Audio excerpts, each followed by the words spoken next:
एक गांव के पास एक गंदा नाला बहता था। वो बहुत ही बड़ा नाला था। आसपास के गांव और कई शहरों का गंदा पानी उस नाले में आकर गिरता था। उस नाले में से बहुत बदबू आती थी, इसलिए कोई भी आदमी उस नाले के आसपास जाना पसंद नहीं करता था।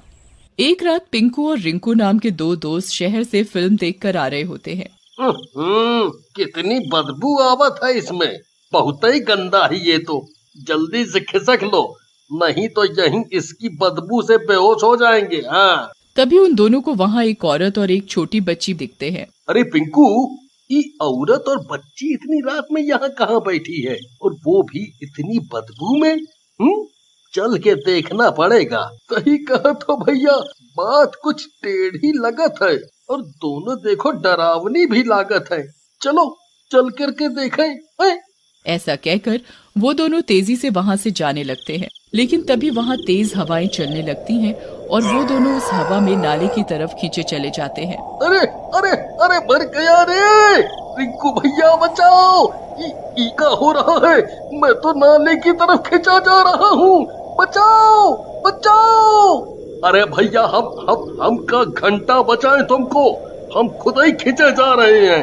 तभी दोनों उड़ने लगते हैं और नाले में गिरकर बेहोश हो जाते हैं। अगले दिन वो नाले के किनारे गंदे पड़े होते हैं और उनमें से बहुत बदबू आ रही होती है।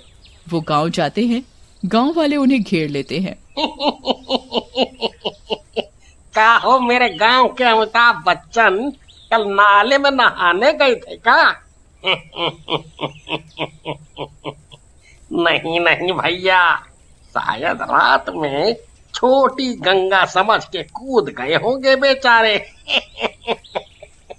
गांव वालों की बात सुनकर रिंकू और पिंकू को बहुत गुस्सा आता है और वो गांव वालों से बोलते हैं, ज्यादा दांत तो दिखाओ मत, नहीं तो अभी यहीं तुम्हारे सर से गंगा जल निकाल देंगे। हाँ।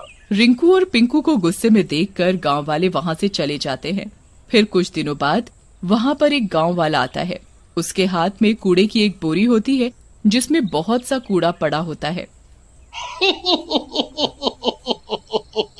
इस नाले का एक ही फायदा है कि कूड़ा फेंकने के लिए दूर नहीं जाना पड़ता, बस यहीं फेंक दो और काम खत्म।